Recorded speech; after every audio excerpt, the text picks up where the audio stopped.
Hey everyone, it's Shoja Greerwan. You're listening to another great pod by the Cleveland Sports Collective. Go Browns.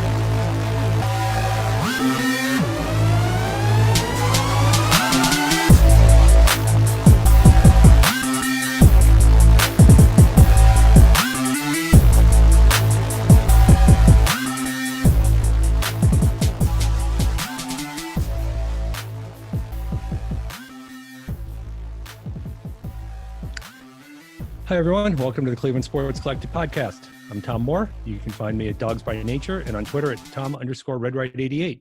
I'm joined today by my co-host, Neil Dunworth. Hey, Neil, how's it going? I'm doing very good, Tom. But as I said to you just before the podcast, I put Vic Vapor over my nose and now my eyes are watering. So I do apologize if you hear me sniffling during the podcast. I do apologize. I'll be doing it as well. So nobody will know if it's you or if it's me. So that'll be okay because I got the grass allergies kicking up. I was doing yard work a couple of days ago, and it was worse on Friday, but it's a little bit better today, but still kind of like, it's just kind of there. So, so big weekend for the Browns. Saturday was the roster cut down for the initial 53-man roster. Today was sign guys off waivers, fill out that practice squad. So we thought we'd take a few minutes to just kind of run through what happened here the past couple of days, what stood out, what's good, what's bad. And starting off with the roster, any surprises for you on who got cut, who stuck around?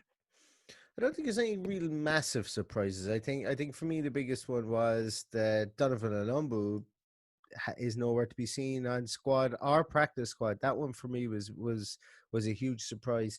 It was always going to come down to himself or AJ Green, who were going to be cut and then try to bring back off waivers, and they did bring AJ Green back off waivers and Robert Jackson. But I was a bit surprised because Donovan Olumbu put together a really, really nice camp. And for me, I actually, he played with ones an awful lot. And I thought he would have been a shoo-in to come back onto this practice squad, but it wasn't to be. And, I do wish him the best as he goes through it. I think probably the media probably are making a lot out of Chad Thomas being cut. He wasn't everybody's cup of tea. He did have a couple of sacks last year, but I just, it's, you hear about guys who have their love for the game questioned, and I don't think anybody could really stand up for his love for the game because it just wasn't really there. And, he's been cut now, and he wasn't even brought back to our practice squad in a year when he could have been. And for all intents and purposes, I'm looking through the waiver wire. He hasn't been picked up at waivers, hasn't been picked up in any practice squad. And it looks like Major 9 has gone to DJ in a club coming near you soon. So for me, they were probably the two biggest pieces. Damian Ratley has gone towards the Big Apple. He's going to be in New York for the coming season. And, he was somebody that was probably on the bubble for the Browns. Maybe they would have liked to have got him back onto the practice squad. But, C'est la vie's gone off there to catch passes from Danny Dimes. And he actually replaced Corey Coleman. I don't know, did you see that? So Corey Coleman got the chop for Damian Ratley there in New York. So, I would say Chad Thomas was probably like the least surprise of the cuts. But, like you mentioned on the secondary, I think AJ Green and Olumbu, those were two guys that really were hurt. That was a good example of how not having any preseason, not having a traditional training camp, I think really hurt those guys because it was just so hard for the coaches to really kind of evaluate what it is they could or could not do. If they actually had game tape, even if it was out against second, third, fourth string guys that weren't going to be on a roster after, yesterday, I just think having that film would have been really, really helpful for those two guys. And it's nice that at least they were able to bring Green back to, the practice squad. I also thought it was kind of interesting. Everybody was, getting all excited and all worked up about the fact that they were keeping, quote, 5 tight ends originally, which, certainly had to have meant that David Njoku was going out of town. Well, we learned that was not, that was never the case. I mean, I don't know why. I know why people want to run him out of town, but they were never going to run him out of town. They pick up his 5th-year option. They talk him up. It's, you can't, I don't know. People want to hold last season against him, but I mean, he was hurt. I mean, stuff happens. He broke his wrist. You can't really, if you're a pass catcher, having a sound wrist probably is pretty important. But they resolved that 5 tight end situation by, releasing Pharaoh Brown today. And I just keep looking back at what the tight end situation was like last year after Njoku got hurt. It was an absolute disaster, and nobody's going to convince me that a tight end rotation of Austin Hooper, Harrison Bryant, and Njoku does not make the Browns better. So I'm glad that he's, still on the team. But yeah, everything else was pretty much right, pretty much straight across the board what you would expect. I wasn't really sure. I kept on going back and forth all last week about whether JoJo Natson was going to have a spot on the team, simply because he really is only a returner. He's only had, I think it's 3 passes thrown his way in his entire NFL career, and those were in his rookie season with the Jets. So he's really not a pass catcher. And at first I thought, well, it's so redundant if they keep him and they keep Donovan Peoples-Jones. The return game is not that important. All you really need is a guy who can catch a punt and not drop it when it comes to him. And hopefully a guy who is smart enough to know when the kickoff goes in the end zone, you down the ball, you don't run it out. And I think they could probably pretty much have filled that role. But then I went back on the other side. Well, he doesn't really have to be a pass catcher, because Odell and Jarvis are going to be the 2 pass catchers. Kareem Hunt's number 3. You got all these tight ends. There's just not going to be that many opportunities out there for a 3rd pass catcher unless someone gets hurt. So then I thought, well, maybe this is the kind of team, this is the way that the roster is built, where he can, find a role, and they can just keep someone who primarily will be a returner. And that was obviously the case because they kept him on the roster. But, it's like anything. Everything's looking you always look at the roster. It's kind of like draft picks. We always got the guys that we wanted. Everybody's happy. So I think they got a sound roster. At least everything makes sense. You can kind of quibble about they should have kept this guy or why they keep that guy over this other person. But I think when you go through and you look at it, it looks really sound, and you can kind of really see how they went about building the team this year. Absolutely. And, just two things in that as well. And remind me in case I forget to come back to JoJo Natson, point on JoJo Natson in a moment. But the 5 tight ends, yeah, that is probably the biggest talking point. And Kevin Stefanski said it is fluid. Obviously, Pharaoh Brown was waived today. I would imagine, considering that the Browns have only named 14 on the practice squad, they're going to bring back Pharaoh Brown and Elianku, who were waived today, to bring in Joe Jackson and Vince Taylor, who we'll talk about in a moment. I would imagine the Pharaoh Brown and Elianku are going to find a way back onto the practice squad pretty sharpish if they clear waivers by 4 o'clock tomorrow. But I think the Pharaoh Brown was, I won't say expendable because he's come on an awful lot in the passing game, but I think with the addition of Andy Janovich, the fact that if you look at it per snap last year, that Stephen Carlson was actually the better blocker than Pharaoh Brown by multiple different statistics. Apparently that was the case, and I think what they did was they said, listen, we'll take that, we'll take him in here, we'll take Andy Janovich. He's probably going to be on the field more than we actually think.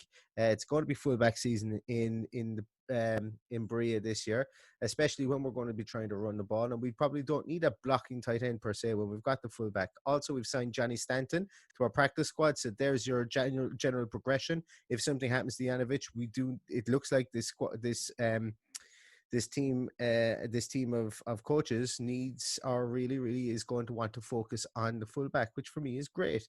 Protect our quarterback, protect our running back holes. Make sure the 2 most important people on this team are Nick Chubb and Baker Mayfield.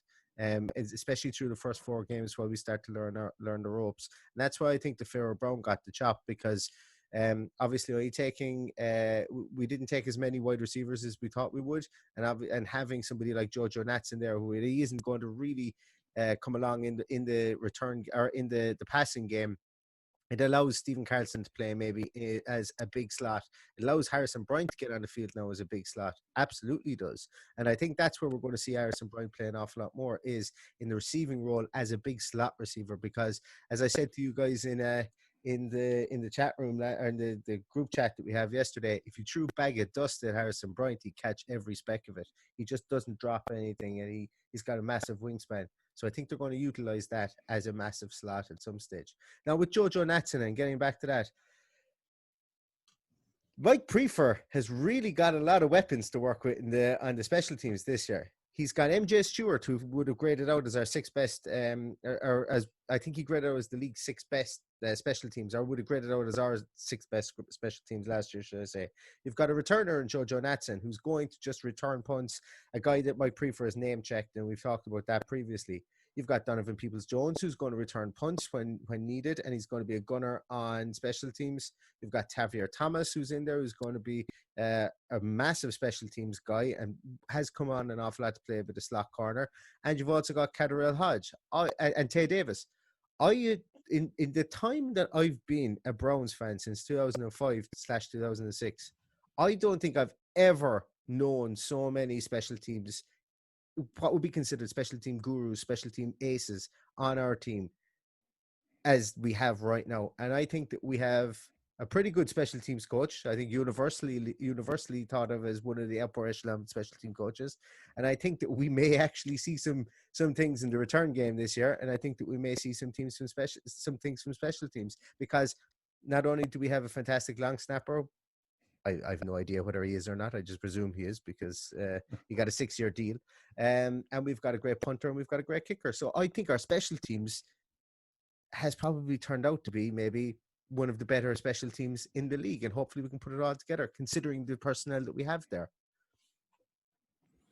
Yeah, I think that's a lot of good points, and it'd just be nice, having somebody that they can just rely on. Hopefully, the best thing would be if Gillen doesn't have to punt all that much this year, because the offense is clicking, and we could play him linebacker then.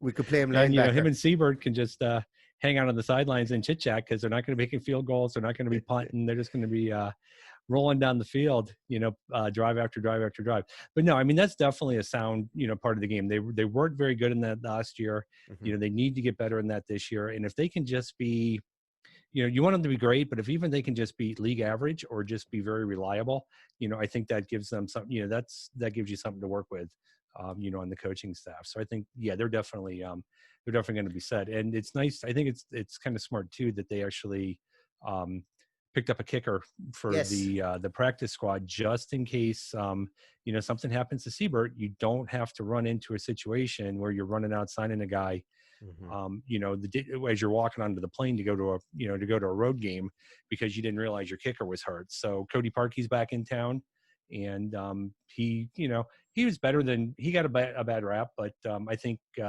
you'd probably rather have Siebert, but having Parkey there, he knows the stadium, he knows the conditions you're gonna have to kick in down by the dog pound in Pittsburgh, or on the road too, in the division too. And I think that's a big that's a big plus too. So that's a good pickup.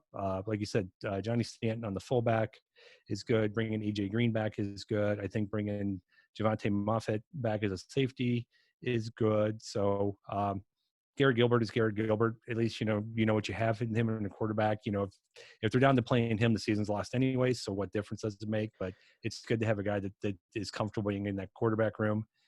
And I'm just kind of looking at the rest of the people. Tackle, Brady Elo, if I'm even pronouncing his name right. That's probably nice. I mean, obviously he had no chance. They signed him Friday afternoon.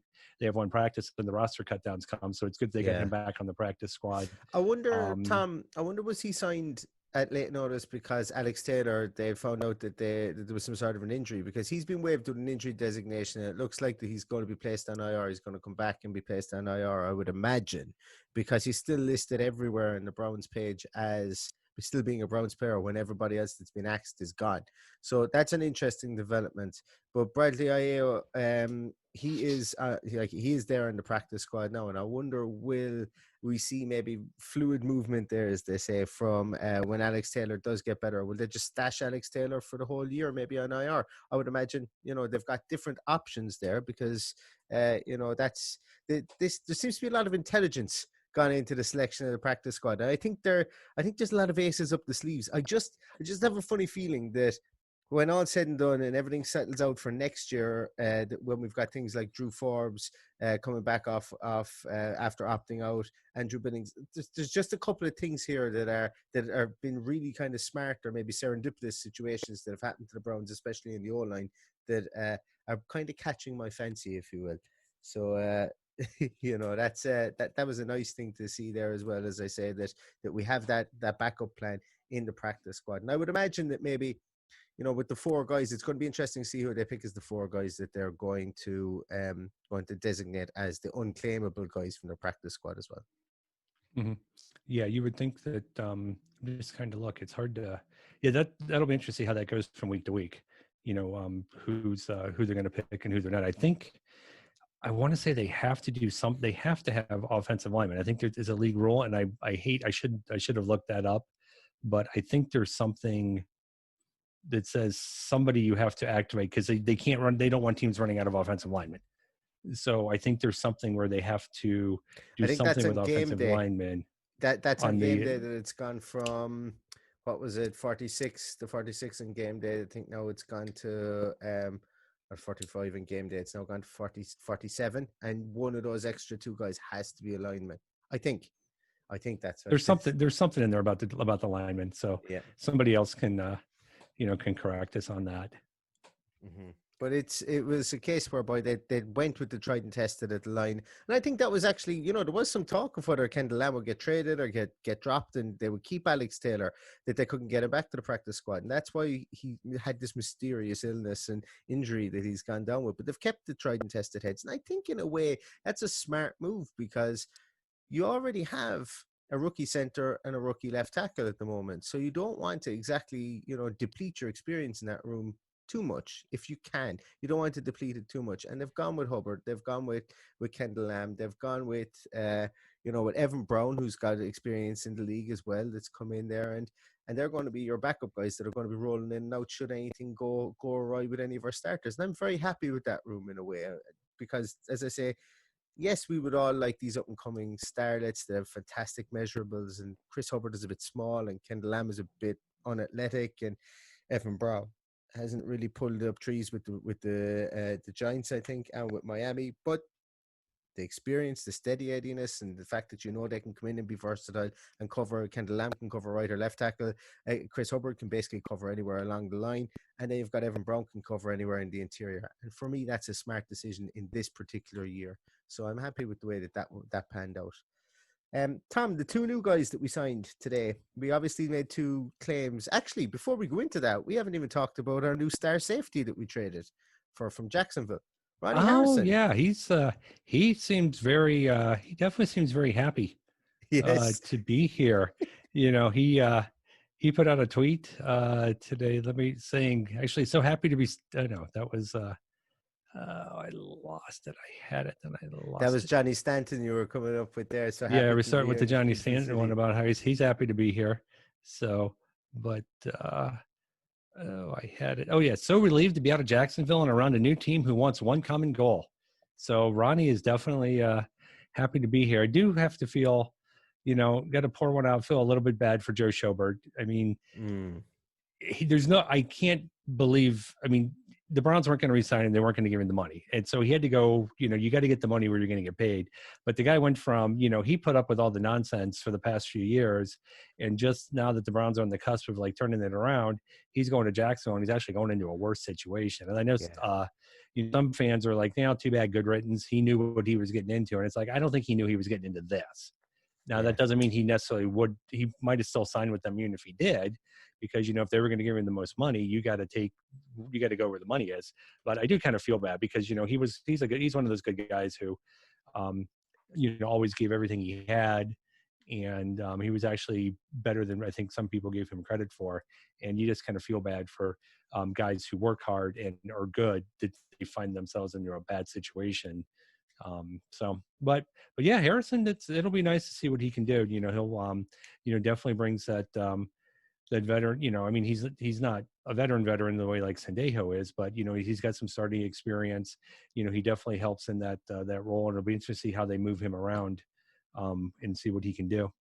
Yeah, I'm really excited for him. I think he's going to be a true strong safety. Well, I don't think we'll have a true strong safety in this safety class this year, but I think he will transition into that very assured tackler.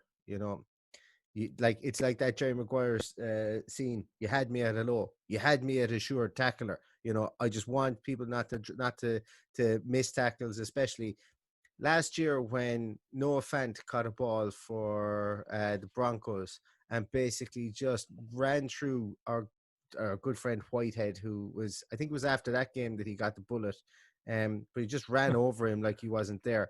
We can't have that happen, especially over the middle. We were bad enough at covering tight ends as it was, but having mismatched tackling like that is, for me, it's criminal. And having somebody that's an assured tackler, I think he was the second best tackler or second most tackles on the team last year for the Jaguars. To me, that's fantastic, absolutely fantastic. And look, glad to have him on board, and hope he stays here for a long term, because he's here for 2 years. Yeah, and they gave him a 5th-round pick. It's it's one of those things where they if he doesn't work out, they didn't really lose that much in putting him out there. And I'm just looking, his coverage, he's probably not as good as some people made him out to be when the trade happened, but you just never know fit, what was going on. Jacksonville's a hellhole to play in, so obviously. So you just never know what he was going through. And now with a fresh start and a different attitude and a different mindset, if they can just maximize what he wants to do, then they might be onto something here. Mm-hmm. I agree. I absolutely agree. As I mentioned, we signed the two guys, Joe Jackson, 6'4", 278-pounder out of University of Miami. I know Pete Smith made a remark at the time, and I actually remembered it, and he's after coming back to it again on Twitter to say that when Dorsey signed Chad Thomas, he thought he actually meant to sign Joe Jackson, because Joe Jackson was the better one of the two, is what he was saying. Jackson, as I say, 6'4", 278 pounds, out of the University of Miami. He was selected in the 5th round overall by the Dallas Cowboys. He played in 5 games last year as a rookie, and most of his snaps came in the first game that he played. But to me, he know very little about him, and anybody who claims that they know tons about him, I don't know how you could, especially in the NFL, his transition from the college game. But he had 5 total pressures, and of those, there were 4 hurries, 1 hit. So he seems to have been productive enough in his 70 snaps that he had last year. And of those 70 snaps, 22 were run defense and 48 were pass rush. So, he's definitely a moldable piece of clay. He plays predominantly in the right end, and it'd be interesting to see what Joe Woods gets to do with him, because he obviously must like him. He must have seen something in him. Yeah, I mean, he's definitely a depth guy. He's not going to play over, any of the 4 guys that they already have on the roster. And I'm just looking, for what it's worth, when he came out in the draft, Dane Brugler in his draft guide, talked about how Jackson, he rushes tall and he has stiff. He doesn't really have a backup plan when he's going after the quarterback, but he's powerful. And he's got the length and the baseline traits to develop into an NFL starter in the right situation. So, if you got someone who at least has some of the basic, abilities out there, but you're not asking him to go out and play more than, a series or 2 a game, they might actually be able to get something out of him. They're not looking for him to be, Garrett and Vernon and Claiborne are going to be doing the heavy lifting. Porter Gustin's going to be in there, doing what he can do. So it's kind of like Jackson will just be out there a few series, maybe like 1 series a game, 1, 2, or 2 a game, if that, and just, maybe he can make a play here and there. And, that's not the worst thing. I think that they've definitely got a type, height weight wise, for a defensive end, and he fits it perfectly at 6'4", 275. It's the same height weight as Myles Garrett, and look, if he can learn, as you say, and be a situational piece, maybe in one of those, what's it called, a NASCAR package, and they might move Miles inside. They might play 5, 6 linemen even at some stage and try and just blitz the quarterback. It'd be nice to see Lamar Jackson get blitzed a bit and feel a bit of pressure next weekend. I'm all for it. And his running mate that's come in with him is a bit of a bigger boy, 6'3", 306 pounds, Vincent Taylor. Not to be confused with Vince Taylor. but Vincent Taylor, who is formerly of the Miami Dolphins and was with the Buffalo Bills in 2019 and spent most of the time in their practice squad. He is predominantly a nose tackle. I think we need a big stuffer. He was drafted in the 6th round of 2017 draft by the Miami Dolphins, the 194 selection overall.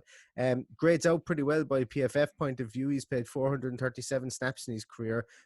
He's played some, like, it's pretty even. 213 run defense, 224 pass rush. So he's definitely up the middle type guy. He's got a couple of sacks, and he's got 15 hurries in his total career, and he's got 20 pressures. So he's not exactly useless, is what I'm going to say here. But it'll be interesting to see where he comes in, where he finds space for himself in the team. He's obviously taking Elianku's position. And I would expect Elianku to come back onto the practice squad should he clear waivers. But this guy obviously has the NFL experience. He's played in 26 games, and he's an intriguing move. If not an exciting move, he's definitely an intriguing move to see what we get from him, because he's on the bigger side of big. And, we do need that bit of a stuffer now that Andrew Billings, opted out for the rest of the year.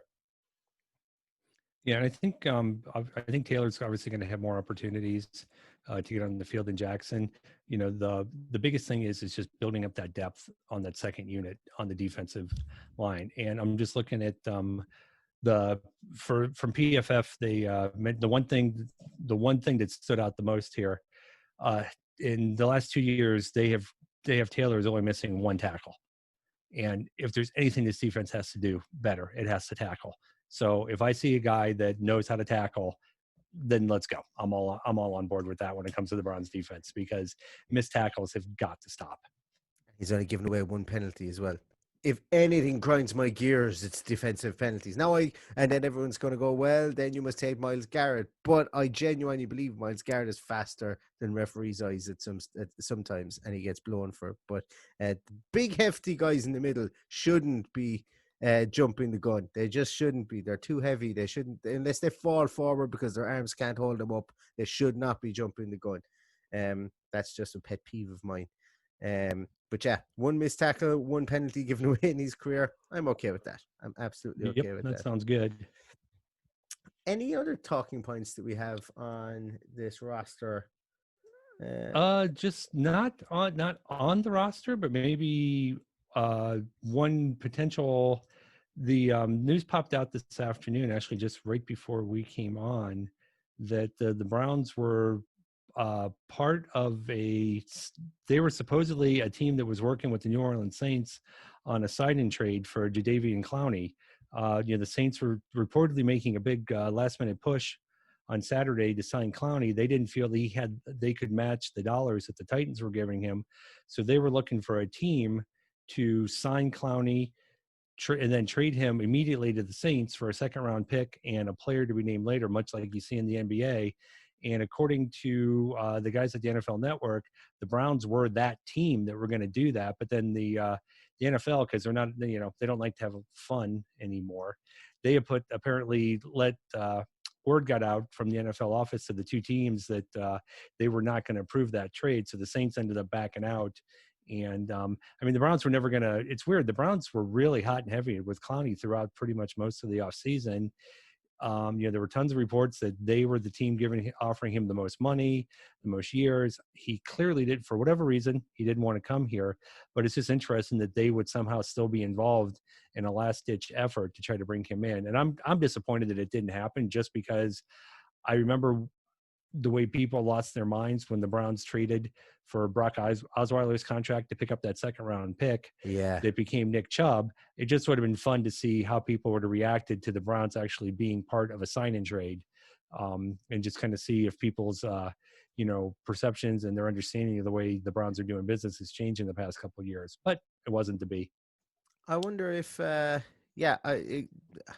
torn kind of in a way, because if the Browns did sign him, if the Browns did trade for him, they would have to take on his signing fee for this year, and then obviously that would decrease the amount that they would need to New Orleans would have to pay. So it would have been basically, I won't say a salary dump, but you would have basically been going back and paying that $5 million or so, like you did with Brock Osweiler, paying that $5 million or $6 million or so in a signing fee for maybe a second round pick.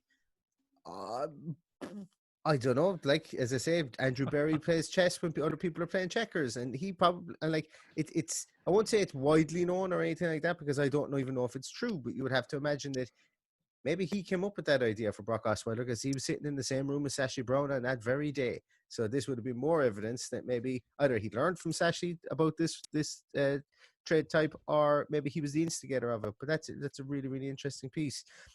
Before we go, there is a guy I've never heard of, but he's got a blue tick on Twitter saying that. Oh, is this the Kareem Hunt? Yeah, saying that Kareem Hunt is about to sign an extension with the Browns. You know, I saw that right before we popped on too, and I want to say he is a former NFL player, and I can't because I clicked on it too, wondering, but you know, nothing else has come out about that, so it seems strange that they would do that now. It's you know, was so close to being the season. I could see, I don't know, would Hunt want to do that, or does he want to, you know, hit free agency next year? But he's not going to, you know, I'd be a little bit surprised if if Hunt would want to do that. I could see the Browns wanting to do that maybe, but and you know, they have to obviously be happy with his character and think that whatever's going on, he's you know, he's figured it out. But yeah, I don't know. Yeah, nothing's really come out about that yet. So I've been scrolling through waiting to see if that popped up again while we were on here. But that'll definitely be something worth watching if it actually comes to fruition. Through. Yeah, I'm for more so than the fact that it's Kareem Hunt signing a deal. I'm wondering what they're up to, what the front office are up to. That's exactly what I'm wondering, because I'm wondering, is it just a straight out, okay, Kareem Hunt, we really want you around here to have a brilliant running back room for time to come? Or is it, hey, Kareem Hunt, we're going to go with you for the next 4 years. Nick Chubb, see you, wouldn't want to be here after next year. And I'm kind of going, it's a bittersweet thing, but maybe it might be such a team-friendly deal for Kareem Hunt because Kareem Hunt needed to get his life in order after what happened. And maybe the Browns have been an instigator in that. Maybe he's had a come to Jesus moment. Maybe he's found God. Maybe he's found whatever, some semblance in his life. And he feels that if he's to uproot his life again and move on, that he could go back down into bad ways, because he isn't exactly a choir boy, or he wasn't a choir boy for when he was younger. And he certainly wasn't when he came into the NFL. Who knows? There's been crazier things that have happened, but it will be interesting to see, I suppose, as the news flitters out. It could be a load of bull, as they say. It could be a load of BS. I could see him, you know, obviously at some point during the season, them approaching the two sides, you know, getting together and talking, and then, you know, but it just seems I'd be a little bit surprised if it happens this week, but you know, who knows? Anything's possible. You just never know where you know, these things pop up kind of like randomly, and you don't want to necessarily dismiss them, but it's also kind of like, you know, you got to kind of like dig in there a little bit if it's not someone that you would normally expect to see, you know, throwing some breaking news out there like that. I have to agree. So I think that's all I got. Me too. I'm scouring. I know we want more. I'm just thinking, it's like, oh my God, it's, you know, next Sunday. You know, it's going to be back. It seems like it's been forever since they played. It's going to be different, but you know, a week from now, we're going to be sitting here either like, you know, you know, it was another rough opening, you know, week to the season, or it's like, oh my gosh, you know, let's get on to the Bengals. I mean, you know, a week from today, and then, you know, within 5 days of each other, they're going to have their first 2 games in the books, because they got that Thursday night home opener against the Bengals right after the Ravens game. So, you know, 2-0 start to the season, 2-0 start to the division. That's not a bad way, you know, to kick off the year. Tom, if we have a 2-0 start to the season in the division, I think there will be, it could be Cavs worlds when Cavs win the NBA championship scenes down the streets of Cleveland. Number one, we haven't won an opener in God knows how long. I can't even remember what that statistic is. I think it's something like 20 years or something. It was when Jeff Garcia led them against the Ravens. Well, there you go. So, and that was 2004 off the top of my head. 2004, 16 years. Jesus. What year did Jeff Garcia play here? Yeah. 2000, if it was, yeah, I think 2004 sounds about right, because I was going to go with 15 years because I think there was some sort of 15-year anniversary last year, and I remember Tony Rizzo and Goldhammer were making light of the Browns in the run up to the Titans game, and then they had fans calling in saying, "No, they're going to break their duck this year; that they're definitely going to win." And yeah, we know how that happened. Dropped the 40 burger in the middle. Yep, 2004. 2004. Well, let's hope we can put 16 years of hurt behind us and actually get a win. And wouldn't it be some recalibration for the Ravens after the smart moves that they've made in this offseason if they were to go in and get a bloody nose against the Browns? I suppose that's all we can hope for. But, we could be in a lot different moods on Sunday night when it comes to it. And ironically, well, I won't say ironically at all, but actually, I will say ironically, because every time the Galway Browns backers have met for a Ravens game, the Browns have won. So there's there's an interesting little nugget. We didn't meet for the one that they lost last year, but we met in 2018 and the Browns won, and we met last year for the game. I think it was in week 4. And Browns won handsomely that day as well. So the Galway Browns backers, even in the midst of a pandemic, we were allowed to bring 4 people to a table in the pub we normally go to. So we have booked the table in the pub for 4 people, and we will be there to watch the game on Sunday. Unfortunately, I can't extend the invitation to everybody because we can only have 4, but we're keeping the streak alive. Hopefully. You got to put up pictures, like the kids say, pictures or it didn't happen. Pictures are exactly, absolutely. Well, we booked pictures, video. I'm sure I just dated myself with that reference. We booked the table under Mr. B Mayfield as well, so we wonder if the owner of the pub has actually cottoned on to what we're doing. We'll pick up on it. Exactly. I think that's it. Yeah, I think that's good. I think we hit the high points. I think we said it all. Yeah.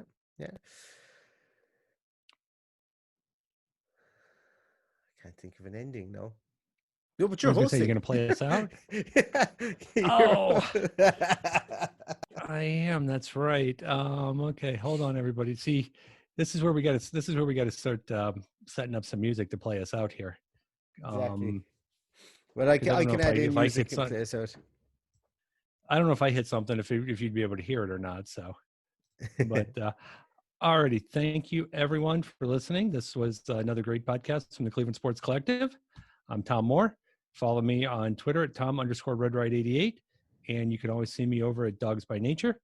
My co-host today was Neil, and we can find Neil. Where do we want to look for you, Neil? At 2 Green Browns. That's simple. Okay, and always in the pub. And let's give a shout out to the pub. Yeah, we'll give a shout out. It used to be called Garvey's in Galway, but it's now called 13 on the Green. They went through a full rebranding and repaint job, and they did up the whole lot of the pub while we were in lockdown, and it looks amazing. So I'm looking forward to getting in there and getting a nice creamy pint of Guinness. It's been too long since I've had one of those. That's actually, and we're going to save this for another day because I was talking to. Oh my God, my brain is just not working today. It's been a long weekend. Who's our other co-host? John. I was talking to John about doing. We were talking about kicking around ideas, and I said, "What's your thoughts on craft beer and the craft beer scene in Ireland?"